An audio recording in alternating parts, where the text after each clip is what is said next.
Decathlon. Visit the store or download the app.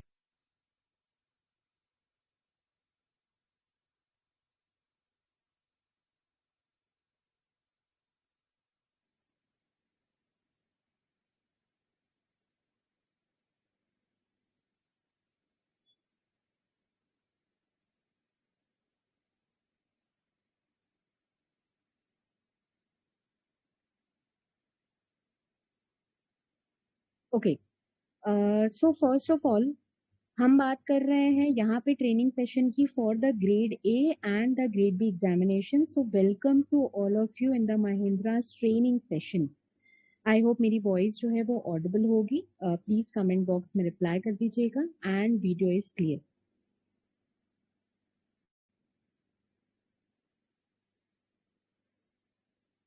So let's start कि हमारा syllabus pattern जो है वो क्या क्या रहेगा. हम यहाँ पे फर्स्टली डिस्कस करने वाले हैं आज इकोनॉमिक एंड सोशल इश्यूज की with focus on rural India. जैसा कि आपको पता है कि ESI economic and social issues and second the agriculture part जो है ये एक मेरिट सेक्शन को बना रहा है. So first of all test of reasoning से स्टार्ट करेंगे.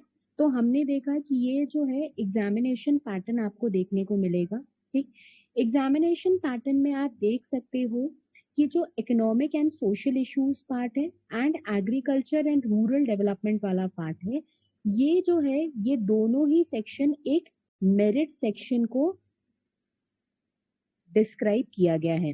तो आपकी बाकी जो टेस्ट ऑफ रीजनिंग हो गई, इंग्लिश लैंग्वेज हो गई, कंप्यूटर नॉलेज हो गया, मैथ्स हो गई और डिसीजन मेकिंग जो है ये जो है क्वालिफाइंग सेक्शन मेंशन किए गए हैं.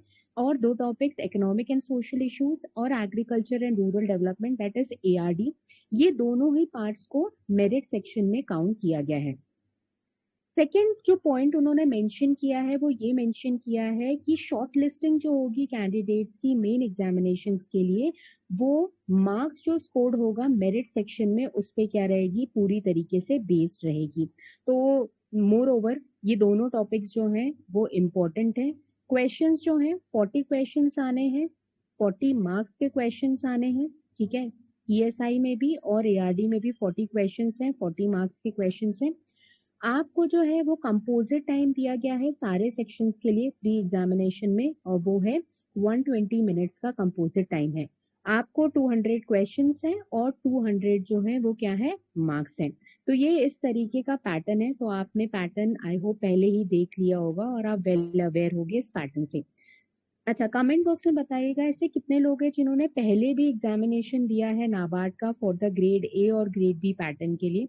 सो प्लीज जो है आप बताइएगा कि किन किन लोगों ने पहले भी एग्जामिनेशन जो है वो दिया है.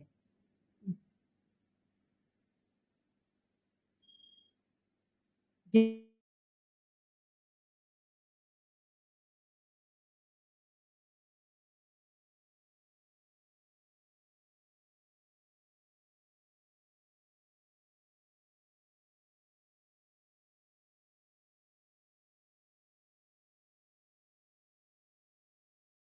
आएगा. तो डिस्क्रिप्टिव का पेपर जो है पेपर 1 जनरल इंग्लिश है, डिस्क्रिप्टिव पेपर है, नंबर ऑफ क्वेश्चन 3 रहेंगे, 90 मिनट्स का टाइम दिया जाएगा.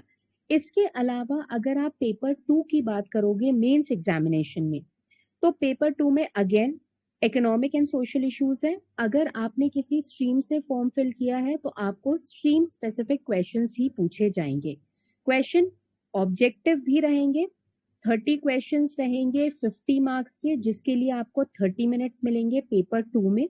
और नेक्स्ट अगर हम बात करें पेपर 2 में डिस्क्रिप्टिव टाइप रहेगा, जिसमें 6 क्वेश्चंस जो हैं वो आपको क्या किए जाएंगे, पूछे जाएंगे. इसमें डिफिकल्टी लेवल भी मेंशन है कि जिसमें 6 क्वेश्चंस में से आपको 4 क्वेश्चंस जो हैं वो अटेम्प्ट करने हैं.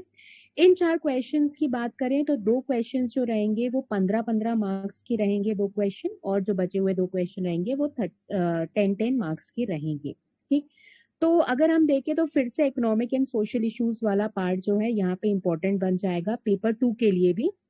और अगर आपने किसी स्ट्रीम से पेपर फिल किया है तो आपको स्ट्रीम स्पेसिफिक जो है वो क्वेश्चंस पूछे जाएंगे.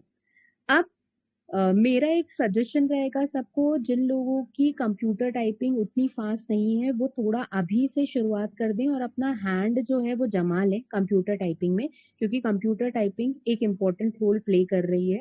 डिस्क्रिप्टिव का पेपर आप नाबार्ड में भी देखोगे, वो भी ऑनलाइन है। अगर आप एसबीआई पीओ में देखोगे, वो भी ऑनलाइन है डिस्क्रिप्टिव पेपर। ठीक, अगर आप कोई और बड़े एग्जामिनेशन दोगे जैसे एग्जिम वगैरह के या इरडा के, तो इसमें भी क्या रहता है कि ऑनलाइन पेपर जो है वो इम्पोर्टेंट रोल प्ले करता है। तो ऑनलाइन टाइपिंग जो है, कंप्यूटर टाइपिंग, वो भी आपकी थोड़ी फास्ट होनी चाहिए। बहुत स्पीड हो ये जरूरी नहीं है, लेकिन हाँ स्पीड मेंटेन रहनी चाहिए। अब नेक्स्ट अगर हम बात करें तो स्ट्रीम स्पेसिफिक पेपर जो है वो आपने जिस स्ट्रीम से फॉर्म फिल किया है वो आप देख सकते हो। तो ये मेंस का है। हमने प्री के बारे में बात कर ली है, तो ये आपका प्री का पैटर्न है, प्रिलिमिनरी एग्जामिनेशन का पैटर्न है। सबसे पहले हम आज बात करने वाले हैं इंपॉर्टेंट टॉपिक की, that is economic and social issues with the focus on the rural India, जो स्पेसिफिकली क्या किया गया है, मेंशन किया।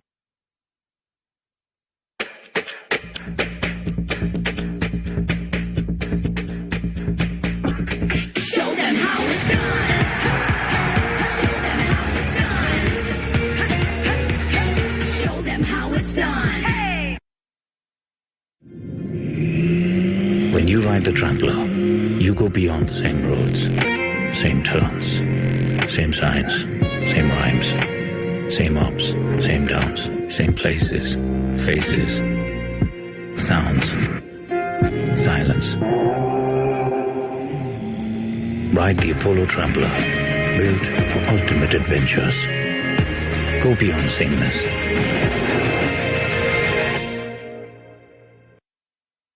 करके, जिससे जो है थोड़ा आप रिवाइज कर पाओ। सबसे पहले इंपॉर्टेंट पॉइंट्स में लास्ट 6 मंथ्स के करंट अफेयर्स। लास्ट 6 मंथ्स के करंट अफेयर्स की बात करें तो लास्ट 6 मंथ्स के करंट अफेयर्स जो है वो इम्पोर्टेंट रहेंगे। जनवरी से कर पाए तो बहुत अच्छा है, नहीं तो कम से कम जो है लास्ट 4 महीने के करंट अफेयर्स, मतलब मार्च, अप्रैल, मई, जून, जुलाई, इन सब के, मतलब मार्च से तो आपको करने ही है। तो लास्ट 6 मंथ्स के या लास्ट 4 मंथ्स के करंट अफेयर्स जो है वो इम्पोर्टेंट रोल प्ले करेंगे। जो लोग पहले से प्रिपरेशन कर रहे हैं उनकी प्रिपरेशन होगी, वो पहले से न्यूज़पेपर रीड कर रहे होंगे। ठीक, और जो लोगों ने अभी कुछ टाइम पहले स्टार्ट किया है या जो ऑलरेडी जॉब में है उनके लिए डिफिकल्ट होता है, तो कम से कम वो लास्ट के 3-4 महीने के करंट अफेयर्स अच्छे से कर लेंगे, जिससे डिस्क्रिप्टिव वाला पार्ट भी कवर होगा, इकोनॉमिक एंड सोशल इश्यूज वाला पार्ट भी कवर होगा, और जनरल अवेयरनेस वाला पार्ट भी जो है हमारा क्या हो जाएगा, कवर अप हो जाएगा। अब लास्ट 6 मंथ्स के करंट अफेयर्स करोगे कहाँ से? देखो, आपको भी पता है कि जो गवर्नमेंट की ऑफिशियल वेबसाइट्स होती हैं वो बहुत ज्यादा इंपॉर्टेंट होती हैं। तो सबसे पहले गवर्नमेंट की वेबसाइट्स में PIB, press information bureau, PIB की वेबसाइट इंपॉर्टेंट रोल प्ले करती है। नो डाउट पीआईबी की वेबसाइट में से जो है बहुत सारे क्वेश्चंस बनते हैं। आप कोई भी एग्जामिनेशन में अपीयर हो रहे हो, पीआईबी की वेबसाइट इंपॉर्टेंट रोल प्ले करती है। गवर्नमेंट की ऑफिशियल वेबसाइट है press information bureau of India. इसमें से आप डेट चेंज करने का ऑप्शन रहता है, इसमें मंथ चेंज करने का ऑप्शन रहता है इसमें, और एक और ऑप्शन जो है वो है मिनिस्ट्री चेंज करने का ऑप्शन रहता है इसमें। तो आप देखोगे स्पेसिफिकली एग्रीकल्चरल मिनिस्ट्री हो गई, इनसे रिलेटेड क्वेश्चंस आने के चांसेस ज्यादा हैं। तो पर्टिकुलर मिनिस्ट्री को क्लिक करके आप जो है लास्ट 3 या 4 मंथ्स के करंट अफेयर्स एक बार रिवाइज जरूर करो, और जिन्होंने नहीं स्टार्ट किया है उन्हें स्टार्ट करना पड़ेगा। तो उनको जो है 10 डेज का टारगेट बना के अब जल्दी जल्दी कवर अप करना पड़ेगा। पीआईबी की वेबसाइट इंपॉर्टेंट रोल प्ले करेगी। पीआईबी की वेबसाइट में ही आपको बजट मिल जाएगा, इकोनॉमिक सर्वे, हम उसके क्वेश्चंस करेंगे और बजट और इकोनॉमिक सर्वे का ओवरव्यू भी देखेंगे, जो जो इंपॉर्टेंट पॉइंट्स रहेंगे। क्वेश्चंस, पूरी क्वेश्चंस कराने की कोशिश करूंगी कि मैक्सिमम क्वेश्चंस जो है करा सकूं, जिससे आपका रिविजन हो पाए। दूसरी बात जो है, गवर्नमेंट की इंपॉर्टेंट स्कीम्स जो रहेंगी, गवर्नमेंट की इंपॉर्टेंट योजनाएं जो रहेंगी भारत सरकार की, ये इंपॉर्टेंट रोल प्ले करेंगी। लास्ट ईयर ट्रेंड्स अगर आप देखोगे, प्रीवियस ईयर्स के पेपर्स चेक करोगे, तो गवर्नमेंट की स्कीम्स में से, गवर्नमेंट की ऑफिशियल वेबसाइट्स में से बहुत सारे क्वेश्चंस पूछे गए हैं। तो गवर्नमेंट की योजना इंपॉर्टेंट रहेंगी। अब गवर्नमेंट की स्कीम्स जो है बहुत सारी, आपको भी पता है, कितनी कवर करोगे, कहाँ तक कवर करोगे, तो इसके लिए india.gov.in की वेबसाइट जो है, ये भी भारत सरकार की ऑफिशियल वेबसाइट है। इसे भी मैं एक बार दिखा दूंगी कि यहाँ पे कहाँ से गवर्नमेंट की स्कीम्स को एक बार रिवाइज कर सकते हो। ठीक, जो इंपॉर्टेंट स्कीम्स रहेंगी वो क्लास में डिस्कस करेंगे, और बाकी स्कीम्स जो है एक बार आपको क्या करनी पड़ेंगी, रिवाइज करनी पड़ेंगी। तो गवर्नमेंट की स्कीम्स इंपॉर्टेंट रोल प्ले करेंगी। दूसरा बात, थर्ड पॉइंट अगर हम बात करें, तो पहला तो हो गया कि लास्ट 6 मंथ्स के करंट अफेयर्स कवर अप करने हैं। टाइम नहीं है या पहले से नहीं पढ़ा है तो कम से कम 3-4 महीने के करंट अफेयर्स जो है वो कवर कर लिए जाएं, ठीक, क्योंकि उससे भी पेपर निकलने के चांसेस अच्छे हो जाएंगे। दूसरा, गवर्नमेंट की योजनाएं, गवर्नमेंट की स्कीम्स, ट्रेंड रहा है कि गवर्नमेंट की स्कीम्स में से जो है 5 से 6 क्वेश्चंस आते ही हैं, और एक एक मार्क्स जो है वो इम्पोर्टेंट रहता है। तो india.gov.in की वेबसाइट से गवर्नमेंट की इंपॉर्टेंट स्कीम्स अभी मैं शो कर दूंगी कि कैसे कैसे और कहाँ कहाँ से पढ़नी है गवर्नमेंट की स्कीम्स। थर्ड पॉइंट जो रहेगा इंपॉर्टेंट पॉइंट में, वो रहेंगी इंटरनेशनल ऑर्गेनाइजेशंस। अगर आपने सिलेबस चेक किया होगा तो उसमें भी मेंशन है, WTO के बारे में, ट्रेड ऑर्गेनाइजेशन के बारे में मेंशन है, वर्ल्ड बैंक के बारे में मेंशन है। तो अंतरराष्ट्रीय संस्थाएं जो हैं, इंटरनेशनल ऑर्गेनाइजेशंस जो हैं, वो इंपॉर्टेंट रोल प्ले करेंगी। इंटरनेशनल ऑर्गेनाइजेशंस की अगर हम बात करें तो इंटरनेशनल ऑर्गेनाइजेशंस में यूनाइटेड नेशन ऑर्गेनाइजेशन हो गया, यूएनओ हो गया। इसके अलावा यूएन के अंदर काम करने वाली स्पेशलाइज्ड एजेंसीज, ठीक, यूएन के अंदर काम करने वाली specialised agencies, world bank group हो गई, IMF इंटरनेशनल मॉनेटरी फंड हो गया, वर्ल्ड ट्रेड ऑर्गेनाइजेशन हो गया, WTO हो गया, ठीक, इसके अलावा वर्ल्ड इकोनॉमिक फोरम हो गया। ये सब इंपॉर्टेंट रहेंगे।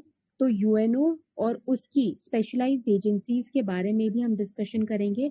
अच्छा, इससे रिलेटेड जो न्यूज रहेगी वो भी इंपॉर्टेंट रहेगी, ये भी सिलेबस में ऑलरेडी मेंशन करके दिया गया है, ठीक। तो यूएन की स्पेशलाइज्ड एजेंसीज इंपॉर्टेंट रहेंगी। इसके अलावा यूएन के बाहर जो ऑर्गेनाइजेशंस काम करती हैं, ठीक, रीजनल ऑर्गेनाइजेशन हो गई, कल्चरल ऑर्गेनाइजेशंस हो गई, ये सब इंपॉर्टेंट रोल प्ले करेंगी।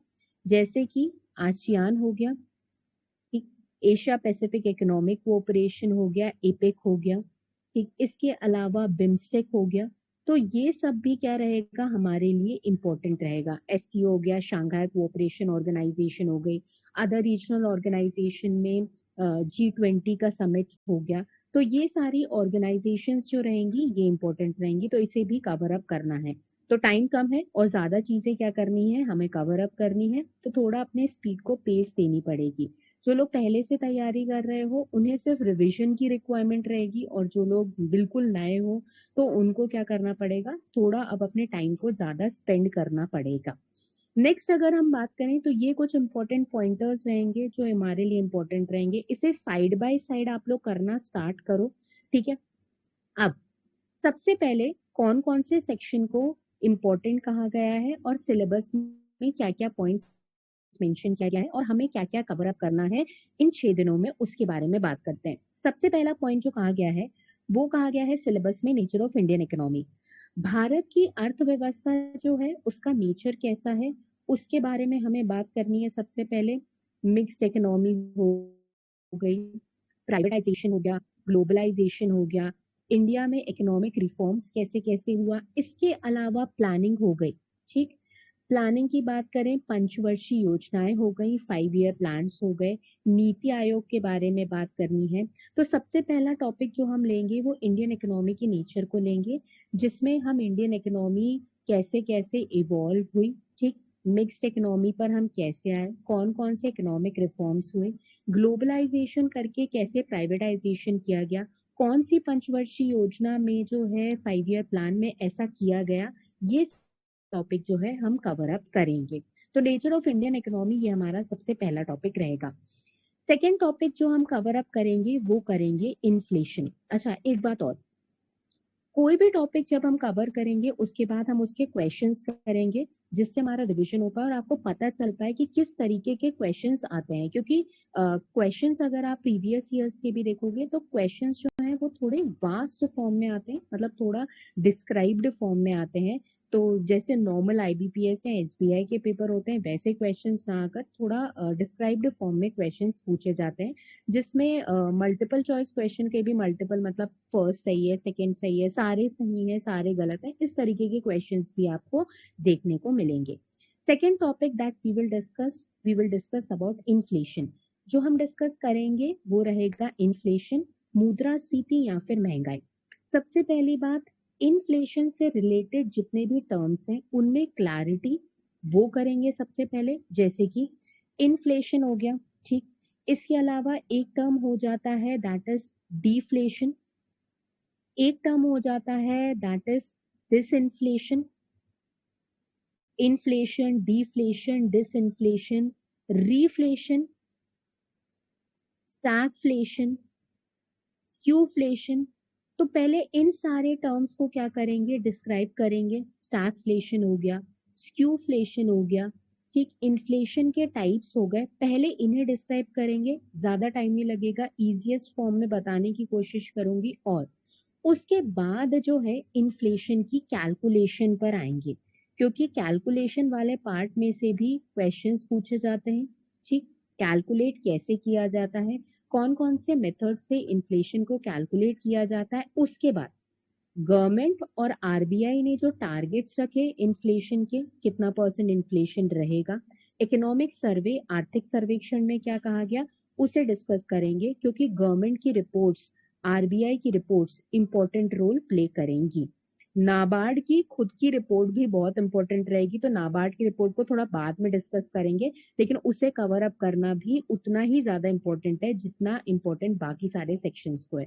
तो आपने नाबार्ड की रिपोर्ट कुछ लोगों ने पढ़ी भी होगी, तो बहुत बड़ी रिपोर्ट रहती है, तो उसे हमें शॉर्ट में कवर अप करना है, जो जो हमारे एग्जामिनेशन पॉइंट ऑफ व्यू के लिए इंपॉर्टेंट है। नेक्स्ट, ये तो हो गए दो topics, nature of Indian economy पहले कवर अप करेंगे, फिर इन्फ्लेशन को कवर अप करेंगे। पहले आपको पता होना चाहिए कि हमें क्या क्या चीजें डिस्कस करनी है। देखो, बाकी जो सेक्शंस हैं आपके, रीजनिंग हो गया, मैथ्स हो गया, कंप्यूटर हो गया, जनरल अवेयरनेस हो गया, तो आपको पता है कि आपको कौन कौन से टॉपिक्स पढ़ने हैं मैथ्स में या रीजनिंग में। ये थोड़ा एक अलग से सेक्शन रहता है ईएसआई और एआरडी वाला, जिसमें आपको कम से कम ये तो पता होना चाहिए कि कौन कौन से टॉपिक्स हमें कवर अप करने हैं, क्या क्या सिलेबस में मेंशन किया गया है। थर्ड, जो सिलेबस में मेंशन किया गया है वो है पॉवर्टी एलिविएशन, गरीबी मिटाना, ठीक, और एम्प्लॉयमेंट जनरेशन, रोजगार उत्पन्न करना। ये थर्ड पॉइंट जो है सिलेबस में मेंशन किया गया है, poverty alleviation and employment generation. अब इसमें जो है रूरल और अर्बन गवर्नमेंट की ग्रामीण और शहरी कौन कौन सी योजनाएं हैं गरीबी मिटाने के लिए और एम्प्लॉयमेंट जनरेशन के लिए, ये इंपॉर्टेंट रहेगी। पॉवर्टी का मेजरमेंट, गरीबी रेखा को कैसे मेजर किया जा सकता है, और गवर्नमेंट के कौन कौन से प्रोग्राम्स हैं, मतलब गवर्नमेंट की कौन कौन सी योजनाएं हैं। मेन जो है वो ले देकर स्कीम्स वाला पार्टी आ जाता है, गवर्नमेंट की योजनाओं वाला पार्टी आ जाता है। आई होप स्क्रीन विजिबल होगी सबको। नेक्स्ट आता है पॉपुलेशन ट्रेंड्स, जो फोर्थ टॉपिक कहा गया है सिलेबस में। पॉपुलेशन ट्रेंड्स में इंडिया की पॉपुलेशन पॉलिसी, देखो जो भी पॉलिसीज है और रिपोर्ट्स हैं वो बड़ी इंपॉर्टेंट रहेंगी, ठीक। पॉपुलेशन ग्रोथ और इकोनॉमिक डेवलपमेंट, मतलब पॉपुलेशन ग्रोथ कैसी है, पॉपुलेशन पॉलिसी कैसी है, और उससे इकोनॉमी को कैसे डेवलप किया जा रहा है वो। तो ये जो है टॉपिक हमें कवर अप करना है। तो पहले हमने देखा इंडियन इकोनॉमी का नेचर कवर अप करेंगे, इन्फ्लेशन, गरीबी मिटाने और पॉवर्टी जनरेशन से रिलेटेड गवर्नमेंट की जो योजनाएं हैं। मैं ये इसलिए बता रही हूँ, जब आप india.gov.in की वेबसाइट खोलोगे, ठीक, उसमें जब आप स्कीम्स पढ़ोगे तो आप देखना कि आपके लिए कौन सी स्कीम इंपॉर्टेंट है आपके एग्जामिनेशन पॉइंट ऑफ व्यू के लिए, कि आपको पॉवर्टी एलिवेशन की स्कीम दिख रही है, एम्प्लॉयमेंट जनरेशन की कौन सी स्कीम दिख रही है, तो उस हिसाब से जो है अपना क्या करना पड़ेगा, रिविजन हमें करना पड़ेगा। नेक्स्ट, एग्रीकल्चर, ठीक। नेक्स्ट जो सिलेबस में पॉइंट कहा गया है वो एग्रीकल्चर के बारे में कहा गया है। अब फूड सिक्योरिटी, तो फूड सिक्योरिटी मिशन हो गया इंडिया का, फूड सिक्योरिटी से रिलेटेड कौन कौन सी गवर्नमेंट की योजनाएं हैं, ठीक। एग्रीकल्चर का स्टेटस क्या है देश में, एग्रीकल्चर की परफॉर्मेंस क्या है। तो मोर ओवर इसमें हम जो है नाबार्ड की रिपोर्ट देखेंगे, ठीक। तो नाबार्ड की जो रिपोर्ट है इस फाइनेंशियल ईयर की, मतलब 2023-24 की जो नाबार्ड की रिपोर्ट रहेगी, उसे हम कवर अप करेंगे इस टॉपिक में, एग्रीकल्चर वाले टॉपिक में। नाबार्ड की वेबसाइट अपने आप में बहुत इंपॉर्टेंट है। नाबार्ड की वेबसाइट भी थोड़ा सा ये करवाने के बाद शो कर दूंगी कि उसमें कौन कौन सी चीजें जो है वो इम्पोर्टेंट रहेंगी आपके लिए। ठीक, नेक्स्ट कवर अप करेंगे वो करेंगे इंडस्ट्री। तो गवर्नमेंट की इंडस्ट्रियल और लेबर पॉलिसी क्या क्या कहती है। ठीक, पब्लिक सेक्टर एंटरप्राइजेस के बारे में भी बात करना पड़ेगा। अब पब्लिक सेक्टर एंटरप्राइजेस या सेंट्रल पब्लिक सेक्टर एंटरप्राइजेस के बारे में भी हमें चर्चा करनी पड़ेगी। देखो, इसमें महारत्न कंपनीज, नवरत्न कंपनीज, मिनीरत्न कंपनीज, इनके बारे में भी जो है वो क्या पूछे जाते हैं, क्वेश्चंस पूछे जाते हैं। तो उन्होंने स्पेसिफिकली मेंशन करके रखा है सिलेबस में कि पब्लिक सेक्टर एंटरप्राइजेस, तो उसमें से भी क्वेश्चन आने के चांसेस हैं, क्योंकि प्रीवियस ईयर्स के ट्रेंड्स में वहां से भी क्वेश्चन आए हैं कि किस कंपनी को महारत्न कहा जाता है, कितनी महारत्न कंपनीज हैं, कितनी नवरत्न कंपनीज हैं, उन्हें स्टेटस कैसे मिलता है, ये सब जो है वो क्या रहेगा, इंपॉर्टेंट रहेगा। अच्छा, कुछ लोगों को ये लग रहा होगा, कुछ आप में से कैंडिडेट्स को ये लग रहा होगा कि बहुत ज्यादा स्पीड में हो रहा है। तो देखो, आपको भी पता है कि ये जो ट्रेनिंग सेशन है, ये ड्यूरेशन इसका कम है। ठीक, ऐसा नहीं है कि हमारे पास 1-2 महीने का टाइम है, तो हमारा ड्यूरेशन कम है, तो हमें थोड़ी जल्दी जल्दी कवर अप करना पड़ेगा। तो आपको भी क्या बना के रखनी पड़ेगी, साथ में स्पीड मेंटेन करके रखनी पड़ेगी। नेक्स्ट बात करेंगे वो रहेगा rural banking and financial institutions in India. देखो, सबसे पहले तो जो रेगुलेटर्स हैं वो बड़े इंपॉर्टेंट रहते हैं। ठीक, तो रेगुलेटर्स की बात करें, जो रेगुलेट कर रहे हैं अलग अलग सेक्टर को, जैसे बैंकिंग को रेगुलेट करने के लिए बैंकिंग को कौन रेगुलेट कर रहा है, आरबीआई रेगुलेट कर रहा है। ठीक, इसके अलावा अगर हम बात करें तो शेयर मार्केट को कौन रेगुलेट कर रहा है, तो हमने देखा कि सेबी रेगुलेट कर रहा है। स्मॉल इंडस्ट्रीज को कौन रेगुलेट कर रहा है, तो सिडबी रेगुलेट कर रहा है। एग्रीकल्चर रूरल डेवलपमेंट की मदद कौन कर रहा है, तो नाबार्ड मदद कर रहा है। तो ये तो इम्पोर्टेंट जो रेगुलेटर्स हैं, IRDA, insurance regulatory development authority of India. ठीक, PFRDA, pension fund regulatory development authority of India. तो रेगुलेटर्स मोर ओवर इम्पोर्टेंट रहेंगे। इसके अलावा फाइनेंशियल इंस्टीट्यूशंस में बैंकिंग और फाइनेंशियल सेक्टर्स आ जाते हैं। बैंकिंग में प्योरली सबसे पहले बात करेंगे हम स्पेशलाइज्ड बैंक्स की, जैसे नाबार्ड हो गया, सिडबी, एक्सिम, ठीक, और एनएचपी वगैरह हो गए, तो इनकी पहले बात करेंगे। फिर आरआरबीस हो गए, कोऑपरेटिव बैंक्स हो गए, इनके बारे में बात करनी है। अदर फाइनेंशियल सेक्टर में नॉन बैंकिंग फाइनेंशियल कंपनीज हो गई, एनबीएफसी हो गई। तो बैंकिंग वाला पार्ट भी उन्होंने सिलेबस में मेंशन कर दिया है। ठीक, तो आप 2-3 क्वेश्चन यहाँ से भी देख सकते हो कि बैंकिंग वाले पार्ट में से भी पूछे जाएंगे, चाहे वो स्मॉल फाइनेंस बैंक की बात हो, चाहे वो पेमेंट बैंक की बात हो। ठीक, तो रूरल बैंकिंग और फाइनेंशियल इंस्टीट्यूशंस इन इंडिया भी मेंशन किया गया है। अब देखो, ग्लोबलाइजेशन ऑफ इकोनॉमी। अब ग्लोबलाइजेशन ऑफ इकोनॉमी में आप देख सकते हो कि इंटरनेशनल ऑर्गेनाइजेशंस के बारे में यहाँ पे बात की गई है, जिन्होंने इकोनॉमी को ग्लोबलाइज किया है, आगे बढ़ाने का काम किया है, जो फंडिंग भी प्रोवाइड करती है। ठीक, तो इंटरनेशनल फंडिंग इंस्टीट्यूशंस हो गई, जैसे IMF और वर्ल्ड बैंक हो गई, ADB हो गई, एशियन डेवलपमेंट बैंक हो गई, ये लोग फंडिंग प्रोवाइड करती हैं, तो इनका क्या रोल है। ठीक, इसके अलावा इनका हेडक्वार्टर्स कहाँ पे है, तो ये इंपॉर्टेंट रहेगा। स्पेसिफिकली सिलेबस में मेंशन किया गया है international monetary fund, world bank के बारे में, वर्ल्ड ट्रेड ऑर्गेनाइजेशन के बारे में, और रीजनल इकोनॉमिक कोऑपरेशंस के बारे में।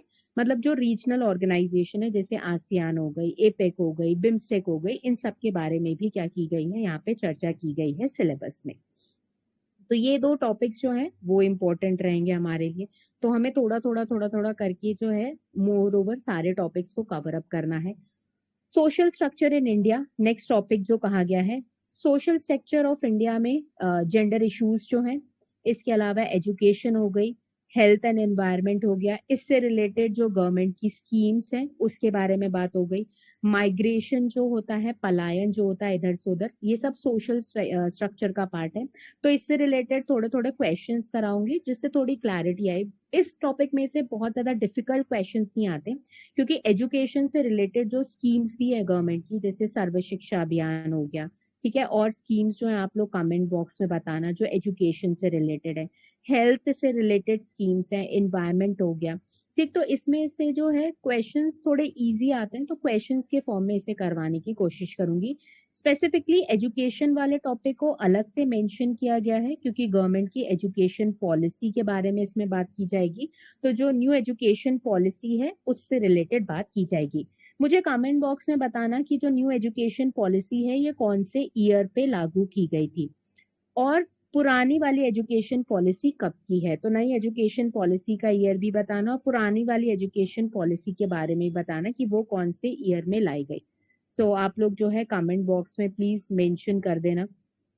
चलो नेक्स्ट अगर हम बात करें तो सोशल जस्टिस, सामाजिक न्याय। सामाजिक न्याय की बात करें तो SC ST की प्रॉब्लम्स, ठीक, उनका जो है सोशियो इकोनॉमिक प्रोग्राम्स, गवर्नमेंट ने उनके उत्थान के लिए कौन कौन सी योजनाएं चलाई हैं, तो ये सब सोशल जस्टिस, सामाजिक न्याय में आ जाता है। ठीक, इसके अलावा अंडर प्रिविलेज्ड लोग जो हैं, ठीक, जिन्हें बहुत ज्यादा प्रिविलेजेस नहीं मिलते हैं, तो इनके लिए कौन कौन से मूवमेंट्स गवर्नमेंट ने इंट्रोड्यूस किए या कौन कौन सी ऐसी योजनाएं गवर्नमेंट इनके लिए चलाती है। तो मेन ले देकर जो है वो स्कीम्स वाला पार्ट जो है हमारा क्या रहेगा, इंपॉर्टेंट पार्ट जो है वो रहेगा। ठीक, तो ये तो पार्ट हुई हमारे कौन से ESI मतलब इकोनॉमिक एंड सोशल अफेयर्स वाला, विच specifically focus on the rural India वाले टॉपिक्स के बारे में। ठीक, तो ये जो है इंपॉर्टेंट टॉपिक्स रहेंगे जिन्हें हमें क्या करना है, कवर अप करना है अपने सेशंस में। ठीक है, आई होप ये वाला पार्ट जो है वो थोड़ा क्लियर हुआ होगा। अब सबसे पहले जो है वो बात कर लेते हैं, हम टॉपिक को लेते हैं and that was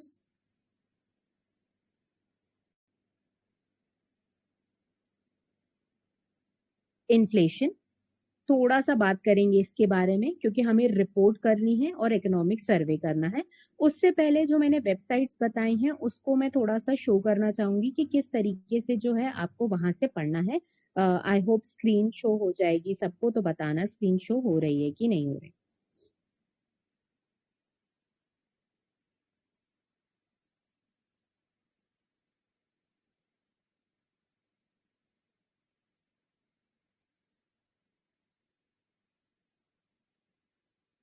screen show हो रही है क्या PIB की, प्रेस इंफॉर्मेशन ब्यूरो की? तो प्लीज बताना, कमेंट करना शो हो रही है कि नहीं स्क्रीन।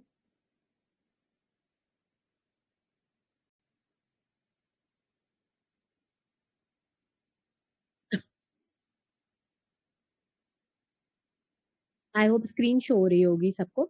ये गवर्नमेंट की ऑफिशियल वेबसाइट है जो सारे एग्जामिनेशन के लिए इंपॉर्टेंट रोल प्ले करेगी, that is PIB, press information bureau of India. इस वेबसाइट में आपको रोज की न्यूज मिल जाती है। ठीक, इंपॉर्टेंट रोल प्ले करेगी PIB की वेबसाइट। अब PIB की वेबसाइट में आप लेफ्ट हैंड साइड पे देख सकते हो, यहाँ पे बजट भी मेंशन है और इकोनॉमिक सर्वे भी मेंशन है, जिसे हम डिस्कस करेंगे बजट और इकोनॉमिक सर्वे को क्योंकि इंपॉर्टेंट पार्ट है ये। अब इसमें से आपको पढ़ना क्या क्या है और कैसे पढ़ना है वो बता दूं।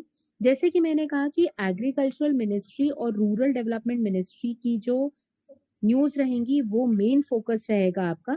तो आप किसी भी यहाँ पे न्यूज पर क्लिक करोगे तो पर्टिकुलरली ये न्यूज जो है ओपन हो जाएगी। अच्छा, PIB की वेबसाइट जो है कई बार स्लो चलती है, तो ये सेम पैटर्न आपको india.gov.in की वेबसाइट पे भी मिल जाएगा। ठीक, यहाँ पे देखो, यहाँ पे ऑप्शन रहता है लेफ्ट हैंड साइड में मिनिस्ट्री चेंज करने का। ठीक, तो सबसे पहले तो हमारे लिए इम्पोर्टेंट जो है वो ministry of agriculture and farmer welfare वाली पॉइंट जो है इम्पोर्टेंट है। ठीक है, आप पर्टिकुलर डेट यहाँ पे सिलेक्ट करोगे। मान लिया कि आपने 1 अगस्त से पढ़ना स्टार्ट किया। ठीक, जब आप क्लिक करोगे तो यहाँ पे अगर उस पर्टिकुलर मिनिस्ट्री की उस दिन की कोई न्यूज होगी तो शो हो जाएगी, अगर नहीं होगी तो नो रिलीजेस फाउंड हो जाएगा। ठीक, अब जैसे मैंने 2 अगस्त यहाँ पे सिलेक्ट किया है तो यहाँ पे ministry of agriculture and farmer welfare की इंपॉर्टेंट न्यूज जो है वो आ गई। अब देखो, ये इंपॉर्टेंट न्यूज है जो एग्रीकल्चर की है, तो ये आपको कवर अप करनी ही पड़ेगी। 6 महीने की तो नहीं कर पाओगे, जो लोग पहले से पढ़ रहे होंगे वो तो ठीक, या जिन्होंने अभी अभी तैयारी की होगी, तो ये प्रैक्टिकल बात है कि आप 6 महीने की नहीं पढ़ पाओगे। तो कम से कम जो है लास्ट के 3 महीने की या 2 महीने की पढ़ लोगे तो भी बहुत ज्यादा इफेक्ट रहेगा। अच्छा, इस वेबसाइट में ऊपर ऑप्शन है हिंदी इंग्लिश में चेंज करने का लैंग्वेज को, तो आपको जिस लैंग्वेज में ऊपर चेंज करना है उस लैंग्वेज में चेंज करके पढ़ सकते हो। लेकिन मेरा ये सजेशन रहेगा कि अगर आपकी इंग्लिश थोड़ी भी स्ट्रांग है तो इंग्लिश में पढ़ने की कोशिश करो, क्योंकि इससे क्या होगा कि आपका डिस्क्रिप्टिव वाला जो पॉइंट है वो भी क्या होगा, थोड़ा स्ट्रांग होता जाएगा। ठीक। और अगर कोई न्यूज़ पर्टिकुलरली समझ में नहीं आ रही, होता है ऐसा कि कई बार इंग्लिश में समझ में नहीं आती, भाई हमारी मातृभाषा ही हिंदी है, ठीक, तो इंग्लिश में हमें न्यूज़ समझ में नहीं आती तो हिंदी में कन्वर्ट करके क्या कर लो, उसे पढ़ लो। लेकिन कम से कम 2 ढाई महीने की कोशिश करो कि यहाँ से क्या कर लो, कवर अप कर लो। ठीक। जो लोग पहले से पढ़ रहे होंगे उनको सिर्फ रिवीजन की जरूरत होगी, लेकिन जो लोग नए हैं, जिन्होंने नहीं पढ़ा है, तो वो प्लीज जो है कम से कम 2 ढाई महीने ही कर लो, जिससे काफी सारी चीजें जो है वो क्या हो जाए, कवर अप हो जाए। ठीक। तो ये एक इम्पोर्टेंट पॉइंट रहेगा जिसे आप यहाँ से कवर अप कर सकते हो। तो डेट चेंज करके, मंथ चेंज करके, मुझे लगता है कि अगर आप 1 घंटे भी बैठोगे, अगर 1 आवर भी अगर आप स्पेंड करते हो इसमें, तो आप 1 महीने का आराम से क्या कर लोगे, कवर अप कर लोगे। तो ऐसा कोई बहुत बड़ा टास्क नहीं है। कुछ लोगों को लग रहा होगा अरे इतना सारा कैसे कवर अप करेंगे, तो अगर आपने 40-45 मिनट्स भी दे दिया तो 1 मंथ का करिए।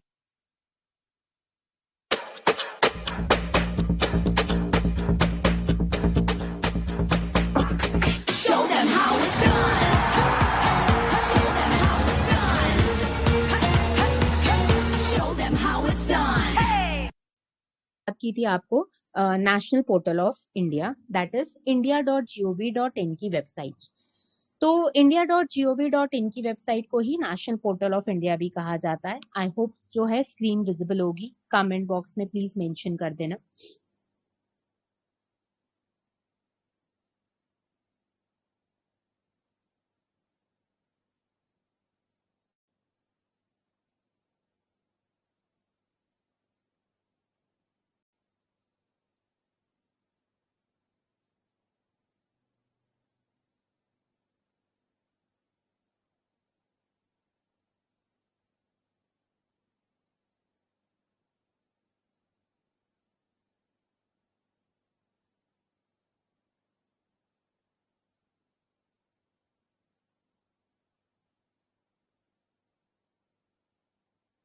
अब इसमें देखो क्या इंपॉर्टेंट है, स्कीम्स कैसे करनी है, योजनाएं कहाँ से स्टार्ट करनी है वो बता दूं यहाँ से।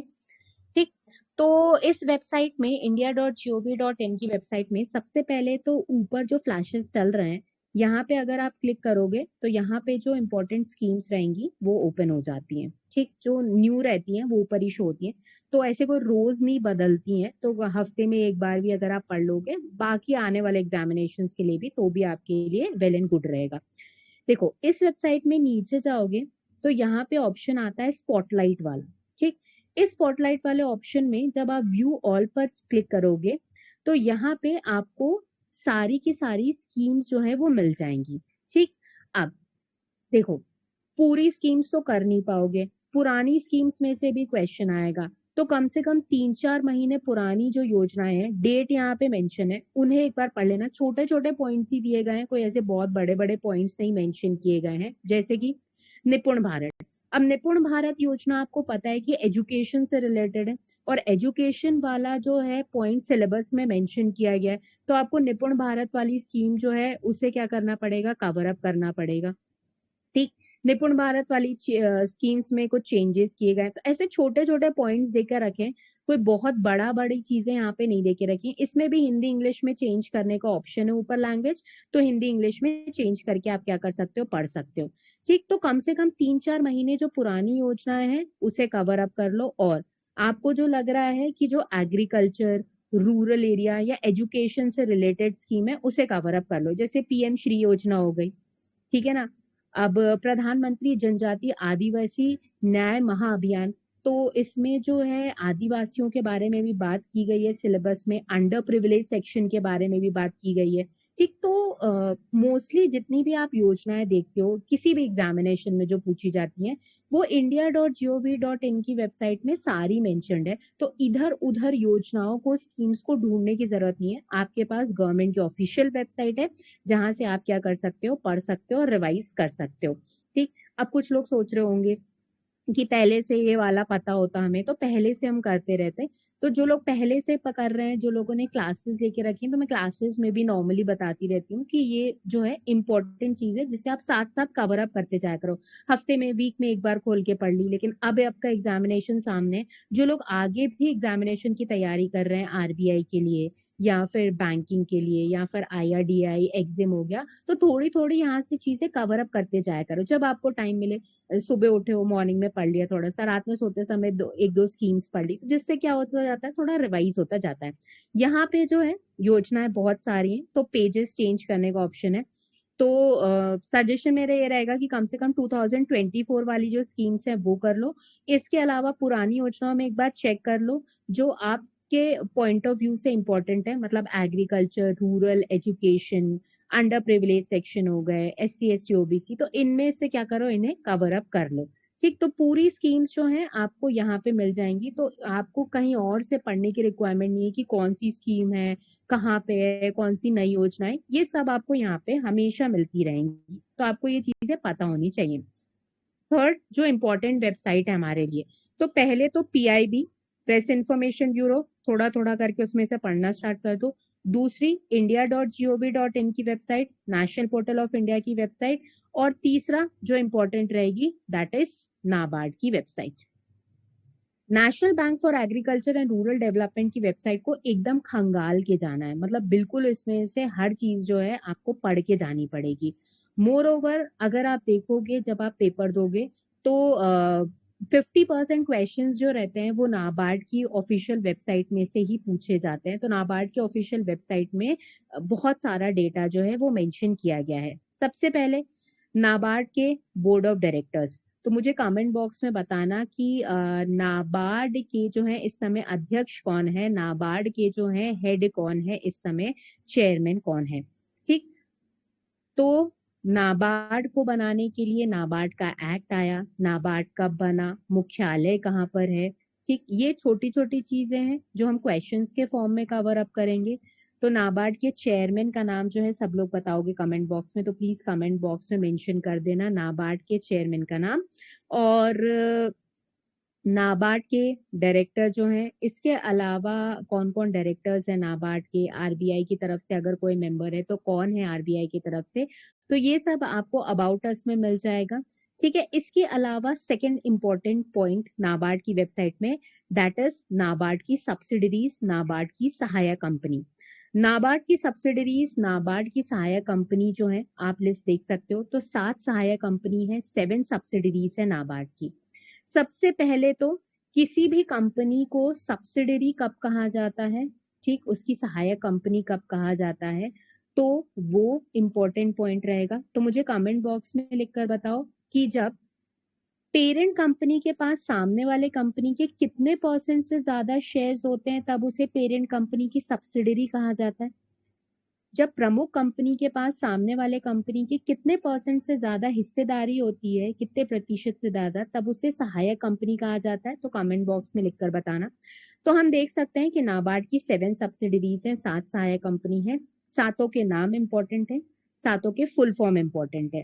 ठीक, नब किसान, नब समृद्धि, नैफिन्स, नैफ फाउंडेशन, नैफकॉन्स, नैफ वेंचर्स और नैफ संरक्षण। इस पे क्लिक करोगे तो पर्टिकुलरली इनकी पूरी डिटेल्स जो है वो मेंशन हो जाएंगी। हम इसे भी क्लासेस में कवर अप करेंगे, लेकिन क्वेश्चंस के फॉर्म में कवर अप करेंगे। मतलब ये कि आप थोड़ा सा यहाँ से रिवाइज करते जाना, क्वेश्चंस के फॉर्म में हम करते जाएंगे, जिससे क्या होता जाए, क्लैरिटी बनती जाए। तो ये नाबार्ड की 7 सब्सिडरीज जो हैं ये इंपॉर्टेंट रहेंगी, तो सातों के नाम जो है वो पता होने चाहिए सबको, 7 सब्सिडरीज के। इसके अलावा क्या इम्पोर्टेंट है हमारे लिए, वो है अगर आप देखोगे तो यहाँ पे भी गवर्नमेंट स्पॉन्सर्ड स्कीम्स नीचे मेंशन्ड है, जो नाबार्ड चलाता है। गवर्नमेंट की स्पॉन्सर्ड स्कीम्स जो है वो यहाँ पे क्या की गई हैं, मेंशन की गई हैं। ठीक, अब सबसे important that is financial report of NABARD. NABARD की जो आर्थिक रिपोर्ट होती है, फाइनेंशियल रिपोर्ट होती है, वो बहुत इंपॉर्टेंट रहती है। तो नाबार्ड की फाइनेंशियल रिपोर्ट जो है वो आपको देखने को मिलेगी। यहाँ से मैं डिस्कस कराऊंगी क्लास में नाबार्ड की फाइनेंशियल रिपोर्ट को, क्योंकि उसमें से मैक्सिमम क्वेश्चंस जो है वो पूछे जाते हैं। तो 2023-24 की रिपोर्ट है नाबार्ड की, जो एनुअल रिपोर्ट है। तो मैक्सिमम क्वेश्चंस जो हैं वो नाबार्ड के एनुअल रिपोर्ट से ही पूछे जाते हैं, जिसे हम कवर अप करेंगे। तो क्या क्या चीजें आपको करना स्टार्ट करनी है? पीआईबी की वेबसाइट, लास्ट के 2.5-3 महीने के current affairs, specifically agriculture rural development से जो है मिनिस्ट्री, वहां से। दूसरा, गवर्नमेंट की स्कीम्स, कहीं पे नोट डाउन कर लो, india.gov.in की वेबसाइट से गवर्नमेंट की स्कीम्स करनी है। 2024 की सारी स्कीम्स, ज्यादा नहीं है, और जो स्पेसिफिकली सिलेबस में पॉइंट्स मेंशन है उससे रिलेटेड। तीसरा, नाबार्ड के बोर्ड ऑफ डायरेक्टर्स, नाबार्ड की सब्सिडरीज, फाइनेंशियल रिपोर्ट पढ़ पाओगे तो ठीक है, एक दिन में इतना कवर अप नहीं कर पाओगे तो हम उसे क्या करेंगे, क्लास में कवर अप करेंगे नाबार्ड की एनुअल रिपोर्ट को। ठीक, अब थोड़े क्वेश्चन करना तो बनता है, तो 2-3 क्वेश्चन करा दूं।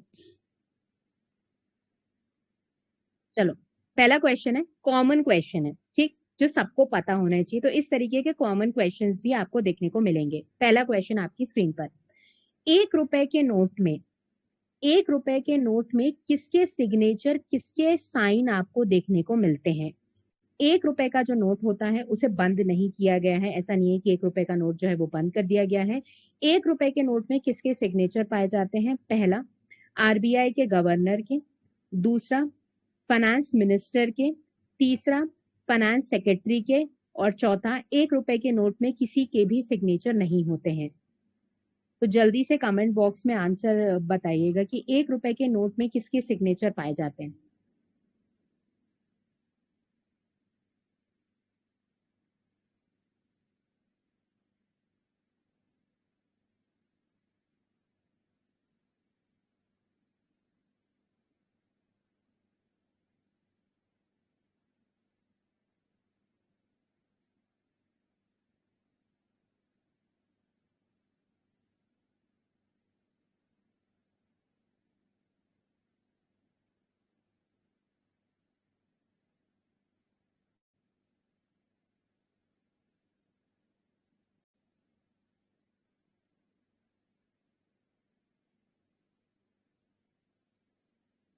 कुछ लोग फाइनेंस मिनिस्टर कह रहे होंगे, कुछ लोग आरबीआई के गवर्नर कह रहे होंगे। तो 1 रुपए के नोट में सिग्नेचर होते हैं किसके? वित्त सचिव के, फाइनेंस सेक्रेटरी के। तो भारत सरकार के वित्त सचिव, फाइनेंस सेक्रेटरी के सिग्नेचर होते हैं हमेशा 1 रुपए के नोट में। देश के फाइनेंस सेक्रेटरी का नाम जो है कमेंट बॉक्स में मेंशन करके बताइएगा कि देश के फाइनेंस सेक्रेटरी कौन है, देश के वित्त सचिव कौन है। फाइनेंस मिनिस्टर का नाम सबको पता होगा। 1 रुपए के ऊपर वाले जितने भी नोट्स हैं उन सब में आरबीआई के गवर्नर के सिग्नेचर पाए जाते हैं। 1 रुपए के ऊपर वाले नोट हैं उन सब में आरबीआई के गवर्नर के सिग्नेचर पाए जाते हैं। देखो, 1 रुपए का नोट, ठीक, और जितने भी सिक्के होते हैं वो सब मिंट और प्रिंट करने की जिम्मेदारी है भारत सरकार की। ठीक है, 1 रुपए का नोट और जितने भी सिक्के होते हैं, जितने भी कॉइन्स हैं, उन सब की रिस्पॉन्सिबिलिटी किसके पास है? गवर्नमेंट ऑफ इंडिया के पास है। 1 रुपए के ऊपर वाले जितने भी नोट हैं उनको छापने की जिम्मेदारी है आरबीआई के पास, इसलिए सिग्नेचर भी किसके होते हैं? आरबीआई के गवर्नर के हैं। ठीक है, नेक्स्ट क्वेश्चन की तरफ बढ़ते हैं। नेक्स्ट क्वेश्चन है आपकी स्क्रीन पर,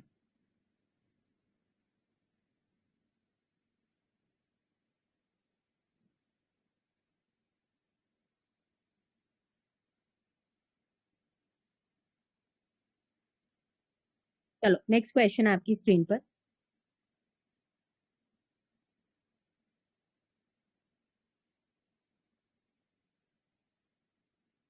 the new 200 rupees note has the image of whom?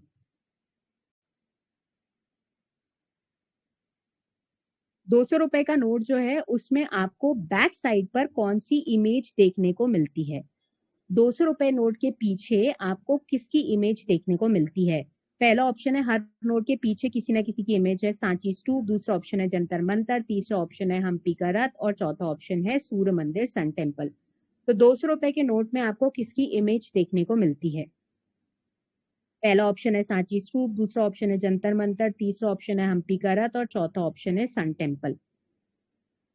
200 रुपए के नोट के बैक साइड पर किसकी इमेज रहती है? राइट, तो 200 रुपए के नोट के बैक साइड पर जो है क्या बना हुआ है? सांची का स्तूप बना हुआ है। ठीक, मुझे बताना कि सन टेम्पल, सूर्य मंदिर, कोणार्क ओडिशा का कौन से रुपए के नोट के पीछे बना हुआ है? तो आपको जो है बेसिक चीजें पता होनी चाहिए, नोट, नोट का डायमेंशन, नोट के बैक साइड पर क्या बना है, ये सब बेसिक चीजें जो है वो पता होनी चाहिए।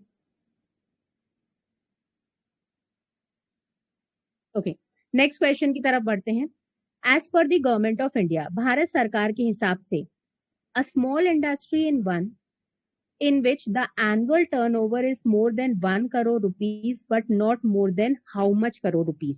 भारत सरकार के हिसाब से एक स्मॉल इंडस्ट्री किसे कहा जाता है जिसका सालाना टर्नओवर 1 करोड़ से ऊपर रहे लेकिन कितने करोड़ तक रहे? भारत सरकार के हिसाब से एक स्मॉल इंडस्ट्री किसे कहा जाता है जिसका सालाना टर्नओवर 1 करोड़ से ऊपर रहे लेकिन कितने करोड़ तक रहे? आपने सुना होगा एमएसएमई के बारे में, that is micro small medium enterprises. Micro small medium enterprises.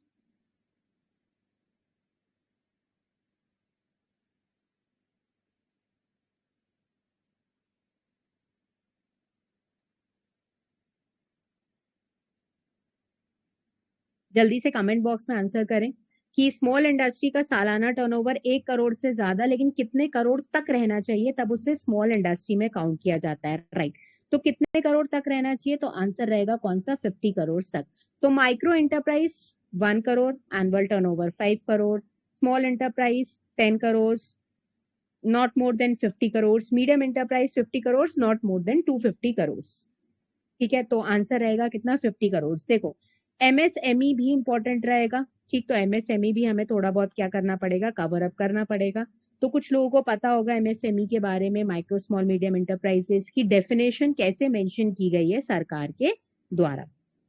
Next question, ये आपको मैच द फॉलोइंग दिया गया है regarding CPSE, central public sector enterprises.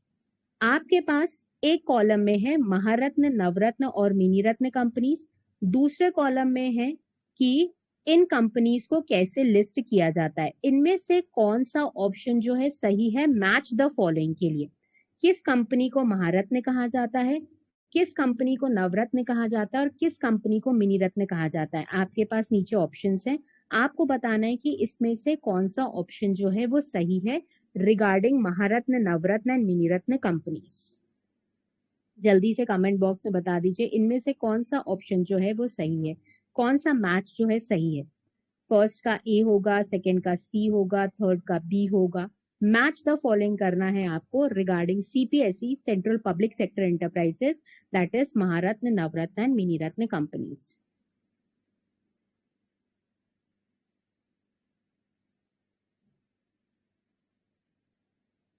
देखो, किसी भी कंपनी को नवरत्न कंपनी में कब काउंट किया जाता है? जब उसके पास क्या हो? मिनी रत्न का दर्जा हो। महारत्न सबसे बड़ी कंपनी, फिर नवरत्न, फिर क्या होती है? मिनी रत्न। तो कोई भी कंपनी नवरत्न कब बनेगी? जब उसके पास मिनी रत्न का दर्जा हो, ठीक है? तो मतलब सेकंड का कौन सा सही हो जाएगा? ए वाला। तो सेकंड का ए वाला आपको कौन से ऑप्शन में दिख रहा है? सेकंड ऑप्शन में दिख रहा है। तो मतलब फर्स्ट का क्या हो जाएगा? सी। महारत्न कंपनी जिनका सालाना टर्नओवर 2,500 करोड़ से ज्यादा हो उन्हें महारत्न कंपनी में काउंट किया जाता है। नवरत्न कंपनी ऐसी कंपनी जिनके पास ऑलरेडी मिनी रत्न कैटेगरी हो, और मिनी रत्न कंपनी जिनका प्रॉफिट 30 करोड़ या फिर उससे ज्यादा हो पिछले 3 सालों का देखा जाएगा। हमेशा मैच द फॉलोइंग वाला क्वेश्चन जब भी आएगा एग्जामिनेशन में तो ऑप्शन को एलिमिनेट करने की कोशिश करना, ठीक है? आपको जिसके बारे में पता है वो पहले देखो, बाकी ऑप्शंस को क्या करो? एलिमिनेट करो, खत्म करो, जिससे आंसर जो है वो जल्दी से मार्क कर पाओ। तो हमेशा मैच द वाले फॉलोइंग वाले क्वेश्चन में एलिमिनेट करने का ऑप्शन सबसे पहले अपनाना। तो कौन सा ऑप्शन सही हो जाएगा? सेकंड वाला। तो कुछ लोगों ने कमेंट बॉक्स में सही आंसर कर दिया होगा, तो कौन सा ऑप्शन सही हो जाएगा? सेकंड वाला ऑप्शन सही हो जाएगा। तो हमारे सिलेबस में मेंशन किया गया था पब्लिक सेक्टर एंटरप्राइजेस के बारे में भी, तो इस तरीके से भी क्वेश्चन आने के क्या रहेंगे? चांसेस रहेंगे, ठीक है? तो हम जो है अपने नेक्स्ट सेशन में बात करेंगे हमारे सबसे पहले टॉपिक से, इन्फ्लेशन से, और इंडिया की इकोनॉमिक स्ट्रक्चर से जो है कंटिन्यू करेंगे हमारे जो है हमारा नेक्स्ट जो भी क्लास लगेगी उसमें, ठीक है? नेक्स्ट सेशन में।